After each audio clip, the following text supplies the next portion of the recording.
하나님의 은혜가 우리 가운데 함께 하기를 예수의 이름으로 축원합니다. 우리 함께 인사를 서로 나누는 시간을 갖겠습니다. 반갑습니다. 사랑합니다. 환영합니다. 축복합니다. 오늘 성경에 가장 놀라운 예수님의 부활 사건 이전에 제자들이 경험했던 것 중에 가장 놀라운 사건이 기록되어 있습니다. 바로 오병이어 사건입니다. 이 사건이 굉장히 중요해가지고요, 모든 복음서에 동일하게 기록이 되어 있습니다. 오늘은 이 복음서에 기록되어 있는 정말 중요하게 여기는 오병이어 사건을 통하여 하나님께서 우리에게 말씀하시고, 그리고 우리가 어떠한 자세로 하나님의 말씀을 듣고 순종해야 되는지 함께 나누는 시간을 갖고자 합니다. 예수님께서 수많은 사람들을 고치십니다. 예수님이 그곳에 있다라는 이야기를 듣고 사람들이 소문 듣고 몰렸는데 인산인해를 이룹니다. 그런데 예수님이요, 한 번도 짜증을 내지 아니하고 자신에게 오는 모든 사람들을 불쌍히 여기사 궁휼히 여겨주시고 치료해 주시는 거예요. 치료뿐만 아니라 그들의 영혼을 다시 한번 새롭게 하시기 위해서 말씀을 증거하십니다. 기적이 일어났고 병고침이 나타나고 그 다음에 하나님의 살아있는 말씀이 그들을 움직이기 시작하니까 그들은 감격하고 시간 가는 줄을 몰랐어요. 근데 이때 그 감격의 순간에 마냥 기뻐할 수만이 없는 사람들이 있었으니 그들이 바로 제자들입니다. 정말 은혜의 현장이거든요. 6시 내 고향 생생정보 막 이런 거에서 TV를 통해서 봤던 것이 아니라 현장에서 지금 제자들이 이 놀라운 기적의 역사를 보고 있어요. 근데 염려가 돼요. 왜? 이제 우리 선생님이 드디어 대중적으로 나와서 많은 이들에게 놀라운 역사를 보여주시는구나. 그동안 밤중에 찾아온 사람에게 말씀을 전하거나 아니면은 사람들을 치료한다 할지라도 이렇게 대규모의 사람이 운집해가지고 열광하는 그런 순간은 없었는데 이제 예수님이 이제 놀라운 역사를 보여주시는구나. 물 들어올 때 노조어야 된다고 이 기회를 딱 잡아가지고 많은 사람들의 호응을 받아 이제 하나님의 나라를, 예수님이 그렇게 꿈꾸는 그 나라를 이루셔야 되는데 한 가지 걱정스러운 건 식사 때가 지났다는 거예요. 아니 이렇게 분위기 좋은데 저들이 지금은 말씀을 듣고 은혜를 받고 병고침 때문에 하나님을 영광 돌리고 있는데, 하나님께 영광 돌리고 있는데, 아니 배가 고프다가 나중에 자신들에게 음식을 제공하지 못하는 이 주최 측의 잘못된 행정으로 인하여 원망을 하며 그동안 쌓아올렸었던 이 모든 좋은 이미지가 타격을 받고 자신들의 계획이 숲으로 돌아갈까봐 걱정이 되는 거예요. 그래서 저들이 배고픔을 호소하기 전에 선제적으로 먼저 제자들이 예수님에게 말을 합니다. 예수님, 지금 식사 때가 벌써 지났습니다. 그러니까 저들을 빨리 돌려보내가지고 각자 양식을 해결할 수 있도록 하고요, 내일 우리 다시 하죠. 제자들의 이러한 제안은 나름대로 합리적입니다. 이런 말이 있거든요. 러시아의 속담에요, 전쟁 중에 가장 무서운 거는 빵이다. 왜냐하면 굶주린 병사는 한 발짝도 움직이지 않는다는 거예요. 군에서 이야기하는 것이 있습니다. 작전에 실패한 장교는 용서가 될 수 있을지언정 보급에 실패한 장교는 용서가 안 된다는 거예요. 이 먹는 것이 굉장히 중요해요. 그러니까 예수님 은혜도 좋고 말씀도 좋은데 저들이 굶으면 큰일 나거든요. 그러니까 빨리 돌려보내죠. 예수님도 알아차리지 못했던 그것을 제자들이요, 먼저 캐치해가지고 예수님에게 이렇게 제안을 한 거예요. 이 제자들이 기특한 것 같기도 해요. 근데 예수님은 그것을 원하지 않아요. 지금 한참 은혜의 순간이에요. 배고픔도 잊어버렸어요. 너무나 좋은 거예요. 여러분들 혹시 유명 가수의 콘서트를 가본 적이 있습니까? 그때요, 콘서트 때 내가 좋아하는 그 가수가 나와서 막 노래를 하는데, 임영웅이 노래를 부르는데 식사 때가 됐는데 이제 그만 끝내지. 이럴 사람 아무도 없어요. 다 그냥 막 한 곡이라도 더 부르고, 아니야, 오늘 그냥 끝내지 말고 밤새도록 하고 싶은 그런 마음이 드는 거예요. 지금 여기 모여있는 사람들은요, 예수님 말씀 듣고 막 너무나 기쁜 거예요. 근데 누구만 염려했냐? 제자들이에요. 제자들은 지금 자기들이 예수님의 말씀을 들어야 되는, 구원받아야 될 죄인이요, 하나님의 말씀을 들어야 될 그분의 백성이요, 그분의 자녀라는 걸 망각하고 자기들이 예수님과 대등한 수준에서 이 행사를 주관하는 주최 측 사람으로, 관계자로 여기는 거예요. 지금 자기들도 은혜를 받았으면 이 말 못해요. 한참 은혜 중인데, 아니 이제 식사 때 되니까 빨리 돌려보냅시다. 이게 무슨 말이에요? 마태복음 6장 25절 말씀입니다. 예수님께서 분명히 이렇게 말씀하셨어요. 무엇을 먹을까, 무엇을 입을까 염려하지 말라. 너희들 생명이, 목숨이 음식보다 중하고 너희 몸이 의복보다 중하다. 그러면서 다시 32절 말씀에 이런 것 때문에 그렇게 염려하지 말고 이 모든 것이 너에게 있어야 될 줄을 누가 아신다? 하늘 아버지께서 아신다. 지금 하나님께서는요, 우리의 사정을 모르시는 분이 아니에요. 우리에 대해서 관심 있을 뿐만 아니라 우리를 너무나 잘 아시는 하늘 아버지는 전능자셔요. 사람을 만드신 분이에요. 사람에게 뭐가 필요한지 아셔요. 지금 그 하나님이 우리에게 뭐가 필요한 거예요? 음식이 필요한 게 아니에요. 지금 이 순간 말씀이 필요한 거예요. 오랫동안 흑암에 있었던, 어둠 가운데 있었던 그 이스라엘 백성들에게 정말 필요한 건 말씀이에요. 물론 양식이 필요한 것도 알아요. 의복이 필요한 것도 알아요. 그거에 대해서 하나님이 아시고 또한 채워주실 건데, 지금 이 순간에 진짜 제일 필요한 건 말씀이었던 거예요. 그래서 예수님이 계속 말씀을 주시는 거예요. 정말 그 순간 이들에게 필요한 게 음식이라고 하면 예수님이 진작에 이야기하셨을 거예요.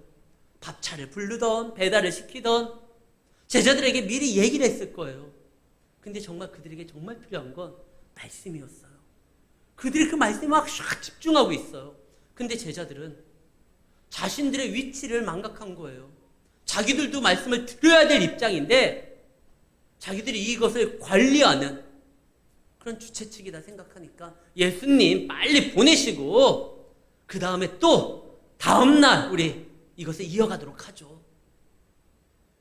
요한복음 6장 6절에 보면 예수님이 시험하는 장면이 나와요. 제자들에게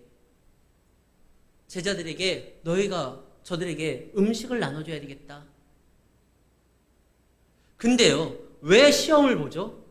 학교에서 시험을 보는 건 그들의 수준을 알려줘서 그들로 하여금 더 배우도록, 더 성장하도록 만들려고 시험을 봅니다. 시험을 보지 않으면 자기 수준이 어느 정도인지 몰라요. 지금 제자들이요, 자기들이 지금 말씀을 들어야 되는 입장에서 말씀을 관리하고 이 행사를 주관하는 사람으로서 착각하고 있는 거예요.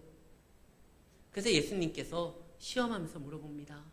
오늘 본문에는 그 말씀은 좀 빠졌지만, 그래서 예수님께서 그 이야기를 듣고 그 제안을 듣고 뭐라고 하시죠? 너희가 먹을 것을 줘라.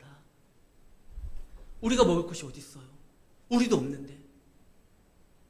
나름 합리적인 제안을 예수님 앞에 드렸는데 예수님의 답변은 전혀 합리적이지도 않고 이성적이지도 않고 현실적이지도 않고 자신들이 할 수 있는 걸 뛰어넘어서 명하시는 거예요. 너희가 줘라.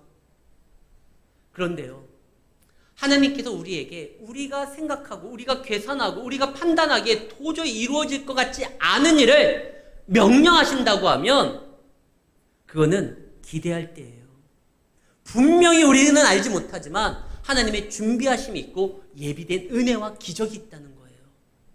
이 사실은 분명해요. 그 말씀을 붙들어야 되는 거예요.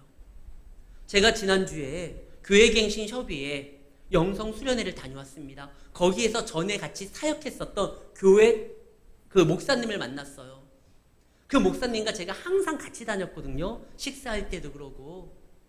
그러니까 이제 단짝이었어요. 거기에서 만난 거예요. 그랬더니 우리를 잘 아는 섬겼던 교회의 그 담임 목사님 사모님이 우리를 보자마자 그분이 목소리가 좀 커요. 사모님이 목소리가 좀 크고 또 립 서비스가 좋아요. 거기서 우리를 보자마자 와, 전라도에 정우성하고 이정재라고. 원래 그 이정재하고 정우성이 찐 친구잖아요. 그러니까 그분이 막 전라도에 정우성과 이정재다. 그러니까 순간 거기 있는 사람들의 시선이 우리한테 쏠리는 게 느껴져요. 막 소리도 들리는 것 같아. 야, 정우성이래, 이정재래. 다행히 마스크를 썼거든요. 이제 이 마스크 못 벗어요. 벗는 순간 이 사모님의 호의에 대한 그 말이 거짓이라는 거 밝혀지고 수많은 사람들이 기대하고 봤는데 이 벗는 순간 실족할 거 아닙니까? 여러 명 다치는 거예요. 물론 저는 벗어도 큰 위화감이 없는데 그 정우성 어떡할 거예요? 그래서 이거 벗을 수가 없는 거예요. 실체가 밝혀질 때 문제가 돼요. 그런데요, 주님의 말씀은 그 말씀의 실체가 밝혀질 때 문제가 되는 것이 아니라 기적이 나타납니다. 능력이 나타납니다. 주님이 말씀하셔서 너희가 줘라. 어떻게 줘요? 줄 수 없다라는 거. 저 사람들이 알게 되면 야, 주겠다라고 얘기했다가 괜히 기대케 만들었다가 못 주면 큰일 나는 거 아닙니까? 왜 괜한 희망 고문을 하게 만듭니까? 난리 납니다. 아니요. 주님의 말씀은요, 그것이 드러날 때 서로 민망하거나 서로 상처되거나 서로 무슨 문제가 발생되는 게 아니에요. 주님의 말씀은 반드시 이루어지는 하나님의 역사를 가지고 옵니다. 너희가 줘라! 줄 수 없어요. 뭐라고 합니까? 요한복음에는 우리가 200데나리안이라는 돈이 있다 할지라도 먹을 것을 구할 수 없지만 돈도 없어요. 근데 먹을 걸 어떻게 구해요? 오늘 말씀에 우리에게 있는 건 이 물고기 2마리와 보리떡 5개 이거밖에 없어요. 뭐랍니까? 아, 그래? 아유, 내가 착각했다. 나 돈 많은 줄 알았어. 그러면 야, 빨리 돌려보내자. 예수님이 그랬어야 되는데 제자들이 또 우리 형편이 이렇다라는 걸 얘기했는데도 예수님이 아니, 너희가 줘라 이거예요. 굉장히 단호하게 말을 해요. 주님께서 분명히 명령하실 때는 그거에 대한 대비책이 다 준비되어 있습니다. 우리가 성경에서 그것을 알고 있잖아요. 광야는 어떤 곳이죠? 아무것도 없는 곳이에요. 근데 누가 광야로 나아가냐? 도망자들이요. 사람들의 눈을 피해서 도망하는 곳이 광야예요. 근데 이스라엘 백성들 200만 명이나 되는 사람들을 예수님이 어디로 몰아넣죠? 광야로 몰아넣어요. 이거 다 죽는다는 거예요. 근데 그들이 광야로 갑니다. 죽지 않아요. 거기에 예비된 은혜가 있어요. 만나가 있고 반석에 물이 있어요. 우리가 보기엔 광야는 텅 빈 곳이지만 하나님의 명령이 하시면 거기는 채워지는 곳이에요. 또 하나님이 인도합니다. 어디로요? 그 가나안 땅에 들어가기 위해서는 바다를 건너야 되는 거예요. 홍해를. 원래 다른 길이 있어요. 근데 홍해 앞에다 갖다 놔요. 하나님은 고장난 내비게이션이 아니에요. 그분이 글로 인도했다고 하면 거기 우리가 알지 못한 길이 있는 거예요. 그 길을 여시잖아요. 우리가 모르는 뭔가가 있다니까요. 가나안의 첫 관문, 여리고성, 그것을 빼앗기 위해서는, 점령하기 위해서는 그 성을 무너뜨리는 공성 장비가 있어야 돼요. 근데 하나님이 뭐라고 합니까? 성을 돌라 이거예요. 돈다고 무너집니까? 무너지잖아요. 분명히 하나님의 말씀에 무의미한 게 아무것도 없어요. 그분이 말씀한다고 하면 분명히 뭔가 뜻이 있는 것입니다. 군대 갔다 오신 분들 아시죠? 요즘 군대는 잘 모르겠지만 예전에 군대는요, 그 대대장이 여기 땅 파라고 합니다. 그럼 장병들이 다 와서 막 뻘뻘 흘리고 땅을 파요. 자, 다 팠습니다. 그럼 다시 메워라. 군대에서는 군인들을 놀리면 안 되니까 의미 없이 땅 파게 하고 또 의미 없이 또 땅을 덮게 만들어요. 그런데 하나님의 명령은요, 군대 땅 파기식 명령이 아니에요. 분명히 뭐가 목적이 있어요. 그분의 말씀에는 분명히 무슨 유익함이 있는 겁니다. 디모데후서 3장 16절 말씀입니다. 모든 성경은 하나님의 감동을 했는데 이 성경은 교훈과 책망과 바르게 함과 의로 교육하기에 뭐하다? 유익한 거예요. 우리를 하나님의 백성으로 세우기에 유익한 말씀인 거예요. 왜 하나님의 말씀을 순종하지 않습니까? 그분은 어떤 분인데 우리를 사랑하시는 분이에요. 사랑의 아버지입니다. 그분의 하시는 말씀은 틀림이 없고 다 의미가 있고 또 하시는 말씀은 우리에게 뭐가 된다? 유익이 되는 거예요. 그 말씀을 들었으면 순종해야 돼요. 처음에 제자들은요, 이 말씀에 자기들이 아멘으로 받아들일 수준은 아니에요. 그래서 머뭇거렸을 때 예수님이 계속 아니 니들이 줘라 이것뿐이에요. 근데 예수님 말씀이 너무나 단호합니다. 그때 그들의 심정에 뭔가 변화가 일어납니다. 예수님이 이렇게까지 얘기하시면 뭔가가 있는데 근데 예수님 우리 정말 이거밖에 없다니까요. 그때 예수님 말씀하시죠. 그것을 나에게 줘라. 18절 말씀입니다. 이르시되 그것을 내게 가져와라. 아니 이거 갖고 뭐 하게요? 아니 이제는 하다하다 애들 코 묻은 도시락까지. 예수님의 별명이 먹개비였어요. 먹기를 탐하는 자라고 예수님을 공격하는 사람들이 그렇게 얘기를 했어요. 저 예수 맨날 먹기만 하고. 왜냐면 예수님이 교제를 나누는데 그때마다 교제 나눌 때 음식이 있어야 됐거든요. 제자들도 아니 이제는 애들 도시락까지 가지고 오라고 합니까? 근데 그렇게 생각 안 해요. 예수님이 가지고 오라. 아 뭔가가 있구나. 우리가 처음에는 주제넘게 예수님에게 제안한다고 하면서 이 모임을 흐트려고 했는데 아 뭐가 있구나. 내게 가져와라. 그래요 예수님. 이 도시락이 무슨 큰일을 할지 우리는 모르겠지만 우리 손에 있을 땐 어린아이의 한 끼 도시락이지만 주님 손에 붙들리면 또 뭔가가 일어나겠죠. 드려요. 자 이제 사람들을 앉혀라. 50명씩. 뭘 앉혀요? 빨리 보내야죠. 근데 제자들이 앉히기 시작해요. 그리고 너희들이 줘라. 뭘 주죠? 축사하시고 떡을 떼어서 나눠주는데 이상하게 이것이 끊이지가 않습니다. 예수님이 이제 말씀하시니까 제자들이요 순종하기 시작했어요. 그때 기적을 경험하게 됩니다. 말씀을 듣는다고 끝이 아니에요. 왜 우리가 신앙생활을 오래 하는데 우리 가운데 왜 기적이 나타나지 않습니까? 나는 왜 기적을 체험할 수 없습니까? 나는 왜 하나님의 은혜를 발견할 수 없습니까? 말씀을 듣는 게 다가 아니에요. 주일 성수 이 시간에 우리가 자리를 차지한 게 다가 아니에요. 순종하고 결단해야 됩니다. 말씀은 헤롯도 들었어요. 오늘 우리가 보고 있는 이 14장의 말씀 앞에 제일 먼저 뭐라고 되어 있습니까? 헤롯이 예수에 대한 소문을 들었어요. 헤롯도 예수님에 대한 소문도 듣고 세례 요한한테 말씀을 듣고 근데 세례 요한이 기적을 경험합니까?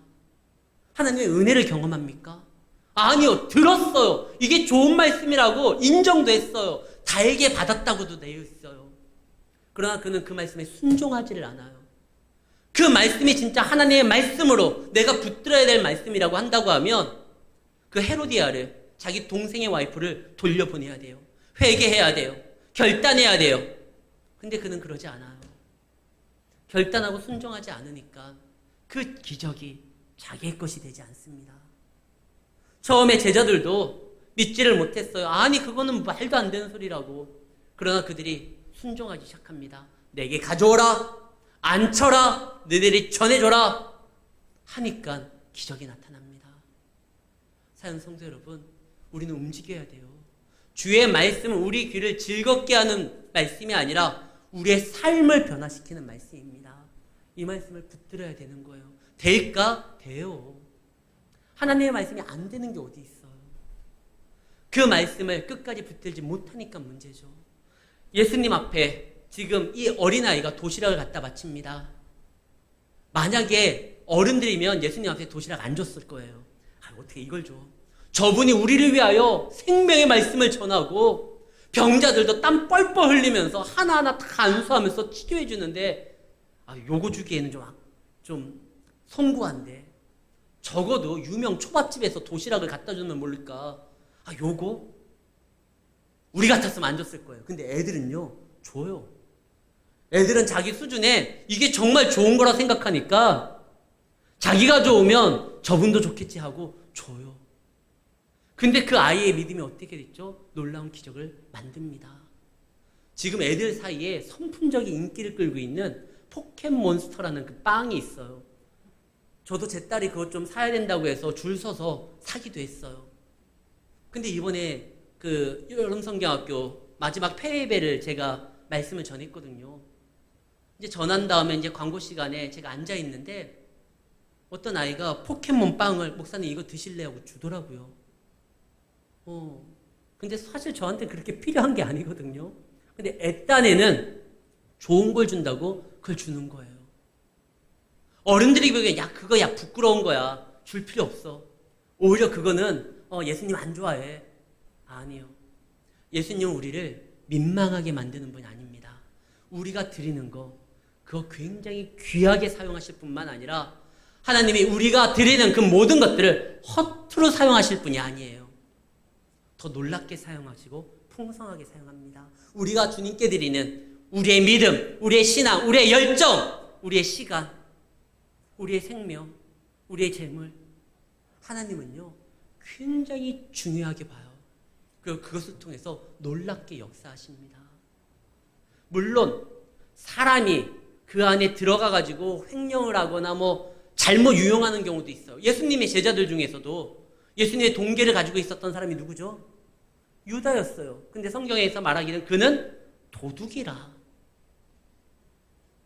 사람이 잘못 유용할 수는 있을 때 할지라도 하나님께 바친 거 하나님은요 그거 굉장히 중요하게 여겨주시고 우리로 하여금 부끄럽지 않게 합니다. 오히려 그걸 더 이렇게 크게 사용하셔요. 사실 예수님이 애들 도시락 아니더라도요 거기 있는 사람들 다 먹일 수 있어요. 엘리야 때 도시락으로 그가 살았던 것이 아니라 그리 시냇가에 있었을 때 하나님이 까마귀를 보내주셨잖아요. 그 엘리야 때 그 까마귀 뭐 했어요? 예수님이 가만히 있어? 하면 막 까마귀 떼들이 드론처럼 하늘에서 음식물을 막 갖고 오면 와 그것도 장관 아니에요? 그럴 수 있어요. 아니 만나 내릴 수도 있잖아요. 근데 예수님은 당신이 다 하실 수 있지만 그 아이의 헌신을 믿음으로 받아서 굉장히 귀하게 사용하시고 본인이 다 할 수 있는 걸 줄을 서시오 하면서 본인이 나눠주면 되잖아요. 근데 제자들을 통해 가지고 안치게 하고 너희가 나눠줘라. 너희가 줘라. 너희가 주라고 말씀하셨을 때 그들이 줄 수 있는 것도 누가 준 겁니까 사실? 예수님이 채워준 거잖아요. 그래서 함께하게 만듭니다. 왜냐? 그날의 영광과 그날의 기적이 제3자 입장에서 경험하는 것이 아니라 그 일을 같이 하는 사람으로서 경험할 때 그들의 믿음이 한층 더 자랄 수 있거든요. 그리고 영광 가운데 함께 즐길 수 있거든요. 가나 혼인 잔치 때 포도주를 맛봤던 사람들 마지막에 와 이거 진짜다. 좋은 포도주를 그동안 주인이 안 내놨다가 이제야 내놓는구나 이렇게 말했지만 물 떠온 하인들은 알았잖아요. 이것이 기적으로 나타났다는 거. 거기 있던 사람들은 그것이 기적이라고 느낀 사람이 없었어요. 그냥 좋은 술이 이제 나왔구나 이렇게만 생각했지. 근데 그것을 기적으로 알고 하나님의 역사에 그 흥분된 하나님의 크신 일이 일어나는 것을 감격하면서 받아들인 사람은 물떠온 하인들이었어요. 하나님은 우리에게 그걸 주려고 하는 거예요. 제3자가 아니라 거기에 함께하는 자, 거기에서 같이 하는 자로서 그 영광 중에. 그래서 이제 이 많은 기적들이 일어납니다. 여기에서 보면 우리가 주님의 일을 하는 데 있어서 재정을 탓하면 안 돼요. 주님의 일을 원하시는 게 뭐죠? 오늘날 주님이 교회를 통해서 원하시는 게 뭡니까? 예배 공동체거든요. 복음을 증거하는 일, 재정 가지고 얘기하면 안 돼요. 그리고 이웃을 사랑하는 일, 섬기는 일, 복음을 전파하는 일. 예수님께서 너희가 줘라. 주의 일을 하기 위해서 움직이고 주의 말씀을 붙들고 행동할 때는 하나님께서 분명히 준비한 기적으로 그들과 같이 합니다. 왜 교회가 일을 못합니까? 돈이 없어서가 아니에요. 이 말씀에 대한 반응할 수 있는 믿음이, 순종이 없으니까 못하는 거예요. 할 때는요, 하나님이 길도 열어주시고, 할 때는 이 말씀을 붙들고 움직일 때는 사람도 붙여주고, 하나님께서 그것을 이룰 수 있는 역사도 보여주십니다. 이제 제자들이 체험했어요. 경험했어요. 막 신이 나는 거예요. 이런 일이 벌어지는구나. 순종하니까 처음에는 우리가 주의 말씀을 제대로 듣지도 아니하고 말씀대로 살지 않으면 사람이 본능대로 행동하게 되어 있습니다. 말씀을 제대로 듣지 못하니까 그냥 본능이 알려주는 대로 행동하려고 했는데 말씀에 순종하니까 이거 기적이 일어나는구나. 근데 여기에서 갑자기 예수님이 태도 전환을 하십니다. 22절요. 여기까지 엄청 좋았거든요. 근데 예수님이 갑자기 즉시 제자들을 재촉해서 이 같은 내용이 반복해서 나와요. 즉시 재촉하고 제자들을 빨리 떠나보냅니다. 왜요? 갑자기요. 예수님이 이러셨던 건 지금이 굉장히 큰 시험의 시간이라는 걸 알았어요. 우리가 이거 알아야 돼요. 하나님의 영광이 드러날 때, 하나님의 큰 역사가 나한테 임하게 될 때, 이때 조심해야 돼요. 그래서 사도 바울도 선줄로 생각될 때 넘어질까 조심하라고 그랬어요. 큰 영광이 있을 때, 그때 사단이요, 굉장히 적극적으로 활동을 합니다. 지금 예수님은 이것이 굉장히 큰 시험이라고 봅니다. 왜냐하면 요한복음 6장 15절 말씀입니다. 이날의 사건 때문에요, 오병이어 때문에 사람들이 어떤 마음을 갖게 되냐면 예수님을 억지로 임금 삼으려고 했어요. 어차피 예수님이 이 땅에 만왕의 왕으로 오신 거니까 임금 되는 거 당연한 거. 그때 내나 지금 내나. 그런데요, 예수님이 왕이 되기 위해서는 선제 조건이 하나 있습니다. 예수님이 이 땅에 오셨던 목적이 뭐죠? 우리를 구원하시기 위해서, 십자가를 통하여 우리 죄를 다 사하시기 위해서, 그래서 오신 거예요. 재림 예수 때는 심판주로 오시고 영광 가운데 오시지만 처음 초림 때는요, 예수님이 우리를 구원하시기 위하여 죽으러 오신 거예요. 십자가를 져야 돼요. 십자가 없는 영광은 환상이고 이건 굉장히 위험한 유혹입니다. 요즘에요, 제가 이제 영성수련회 가니까 거기에 목사들만 온 것이 아니라 전도사님도 강도사님들도 와요. 근데 오신 분들 중에 이제 이 목사의 어떠한 거에 대해서 환상을 가지고 오신 분들도 계셔요. 그러지 않거든요. 목회하다 보면 굉장히 막 이게 가슴 아플 때도 있어요. 이 목회가 그냥 영광만 있는 게 아니에요. 근데 이건 목회뿐만 아니라 성도의 삶도 마찬가지예요. 여러분들의 삶도 이 땅에서 지금 살아가고 있기 때문에 때로는 아픔도 있고 고난도 있습니다. 그러나요, 그 고난과 함께 하시는 주님으로 인하여 성도는 믿음으로 극복하고 이겨낼 수가 있는 거죠. 근데 아예 없는 건 아니에요. 고난이 분명히 있어요.